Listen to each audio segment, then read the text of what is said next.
immediately grasped that it was his optimum moment for action and intervention.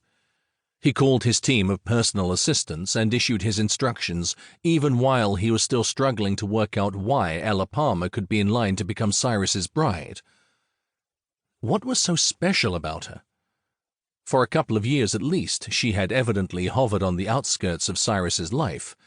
As his nephew's fiancée, she would have been untouchable, the unattainable, always a powerful temptation to a male who thrived on the challenge of breaking the rules. Now she was alone and unprotected, and Cyrus appeared to be playing a waiting game.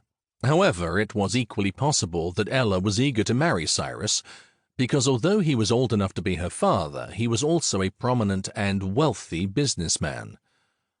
But what, other than innocence, could be attracting Cyrus?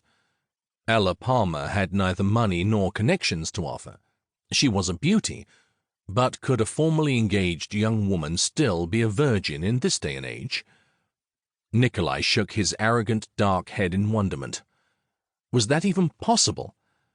And had she the smallest concept of the kind of male she was dealing with? A man who was excited by sexual violence, and who, given the opportunity, would cause her irreparable harm. Would she consider a wedding ring adequate compensation for brutal mistreatment? Whatever. Nikolai's objective was to take her off Cyrus. Cyrus was a dangerous man, and Nikolai knew exactly how addicted he was to the seamier side of life.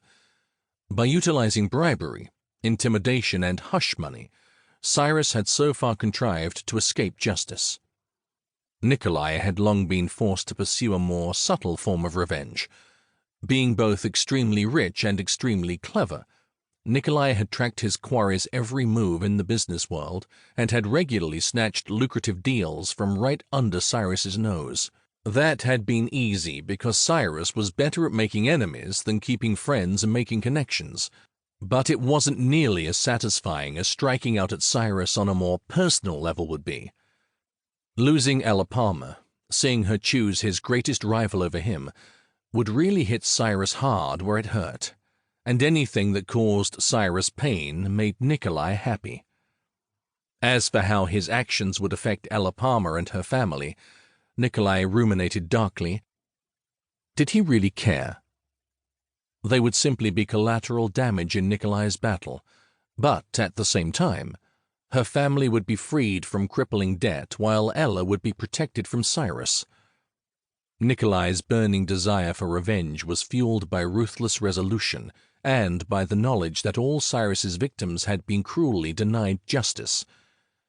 Yet there was also a weird personal feel to the challenge that made his teeth grit because, try as he did to stay cool and in control and essentially uninvolved, unholy rage gripped Nikolai at the thought of Cyrus getting his slimy hands on Ella and hurting her. "It's bad, Ella," Grandma said heavily. "How bad?" Ella prompted, dry-mouthed. George Palmer, Ella's father and Grandma's son, sighed heavily. "I'm a terrible failure of a man when it comes to my family. I've lost everything." "The business, yes. Perhaps it's too late for anything to be saved there, but that doesn't make you a failure," Ella conceded in a wobbly voice, because they had known for ages that the shop was doing badly. "But at least the house—" "No, Ella," Grandma cut in, her lined face pale and stiff with self-discipline. "This time the house has to go as well." "But how can that be?" Ella exclaimed incredulously. "You own the house, not Dad."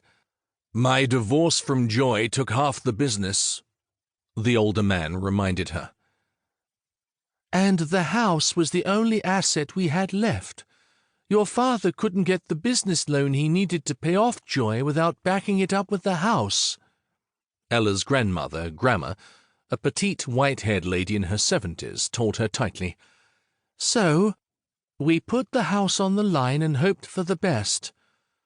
"Oh, my goodness," Ella gasped, after carefully searching for a word that would not make her grandmother flinch. Thinking of her stepmother, the volatile Joy, Ella tried to reflect on the reality that since the divorce, her